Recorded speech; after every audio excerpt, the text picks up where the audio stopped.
This book, entitled Lives She Left Behind, was authored by Sumeya, Abdihakim, Hashim.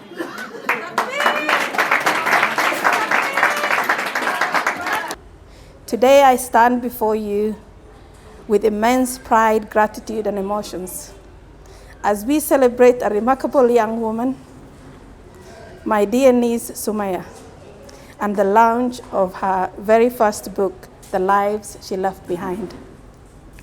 Sumeya's journey is one that reminds us all of the incredible strength of a human spirit. In March 2023, while she was in the second year of secondary school, that's Form 2, her life took a sudden, unexpected turn. She lost her ability to walk. For most young people, this could have been a moment of despair, a point at which dreams are put on hold. But for Sumeya, it became a moment to prove her resilience, her courage, and determination. Despite her struggle, she refused to let her circumstances define her future. Sumeya chose to continue her studies from home, homeschooling herself and pushing through challenges that would have discouraged many of us. She has shown us all what it means to be truly self-driven, hardworking, and full of faith in what tomorrow can bring. What inspires me most about Sumeya is not just her academic determination, but her vision for the future.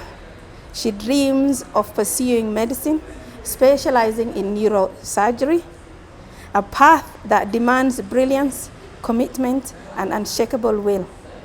And if there is anyone who embodies those qualities, it certainly is Sumeya. This book is not just pages filled with words. It's a testimony of her strength, her voice, and her unbreakable spirit. It's a proof that even in the most difficult times, light can shine through and hope can blossom.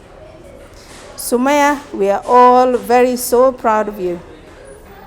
Your courage has touched our hearts, and your journey reminds us that challenges are not the end.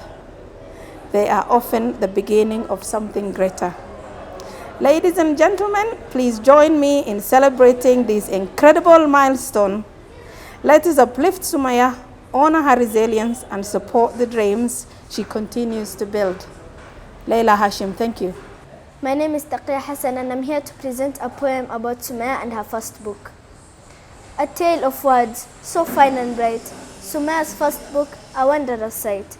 With pages turned and stories told, your dream now unfold. Through ink and paper, you have shared your heart, a masterpiece that will never depart. Your passion shines like a guiding light, illuminating paths day and night. Congratulations, Sumeya, on this grand feat. May your book reach hearts and minds to greet. May your words inspire, educate, and delight, and your authorial journey be filled with joy and light.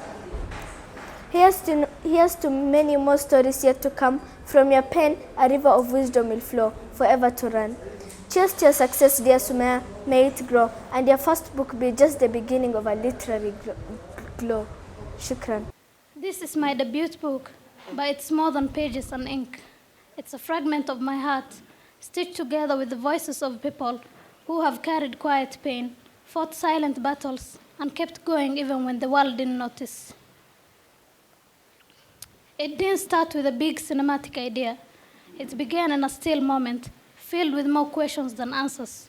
What happens when grief becomes too heavy to carry? Do we only live once, or do we keep living through our dreams, our regrets, and the people we might have been?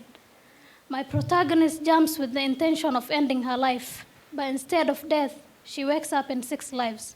Some are alternate versions of herself, some belong to other people, and in each, she must find the will to live. Each life is a lesson, a mirror, a quiet nudge towards something she's forgotten, that pain does not erase her, that even after deep loss, there can still be something left, something worth staying for. This book couldn't exist without the people who believed in me when I could not see my own words clearly. To my sister Fitra Abdihakim, your faith in me is stitched into every chapter. To my beautiful family, thank you for your quiet strength and loud love. To my friends who stood close as if they were blood, I'm grateful for every moment you carried me. And to my readers, those I know and those I've never met, thank you for opening your hearts to this story.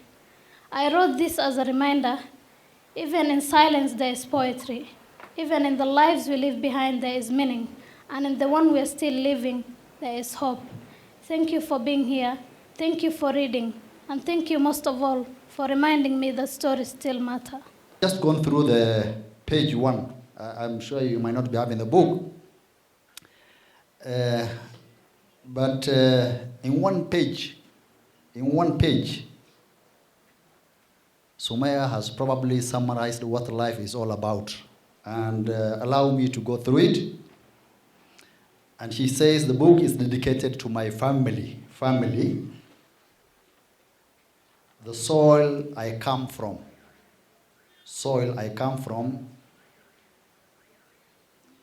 to my friends, the quiet light in my darkness tunnels, and for every soul who has ever felt like a ghost in their own life. This is for the versions of us no one saw, the stories we never get to live, and the love that brought us back anyway.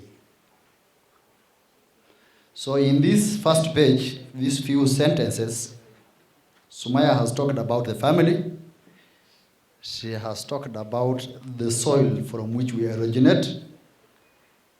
She has an occasion to thank her friends and every soul who, in one way or another, has touched her soul.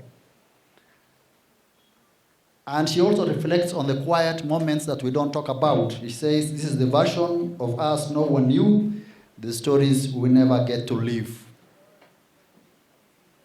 So I think from this first page, I will summarize by saying, and if it's actually a reflection of what the book contains, then Sumeya is a literary giant.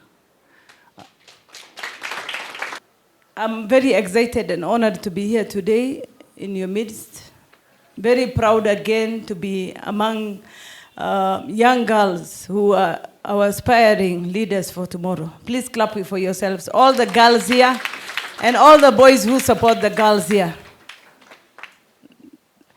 This is your day, and this event is yours, all of you, because I know tomorrow you're going to build up from where Sumeya.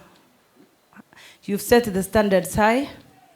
I can understand why Taqiya became emotional, because she saw you sick. And here you are today. We are all proud of you. And inshallah, we will continue working with you through this journey. As the MC had said, we've attended several book launches done by girls of the Somali community.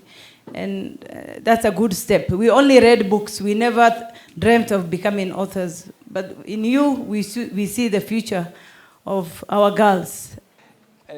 For my daughter, you know, we say inability, disability is not inability. But it's just a narrative. Education for our group was just tailored on something called pecuniary gains. Pecuniary gains is like you go to school, you learn raw materials, and finally you're expected to plow back the same in two forms, either through a direct employment or through just a public engagement. But the dynamic has changed completely. The education today that we have here and the kind of narrations that you have here, even in ordinary book writing, whether it is through expository, whether it is through persuasion, whether it's through descriptive, whether it is through creative, provides a new milestone on how things are done. For us as a community, history is very rich. Some few decades ago, 2-3 decades ago, you could hardly see, and that can you could hardly see actually somebody from this faith or this community The way we are congregated here, doing some of the things that we take today as just the norm. You can just go back to the history of this school. This particular school, this particular facility was donated by, I'm sure, you know the person who donated here? H.H. Abdi. And even the construction and everything else was made with a lot of challenges. But today, by the grace of God, when I was just passing here, I was just looking at the history of this hotel called La Roba. And something came to my mind that happened, I think, some 2 decades ago. So history is changing. And everything else is changing. That is why Sumeya, what you have done today, is it's not just a book launch. It's an attempt to demystify life, really life. So I want to commend the teachers. I want to commend you, Sumeya, for your resilience, for your persistence, for your determination, and for your purposeful action.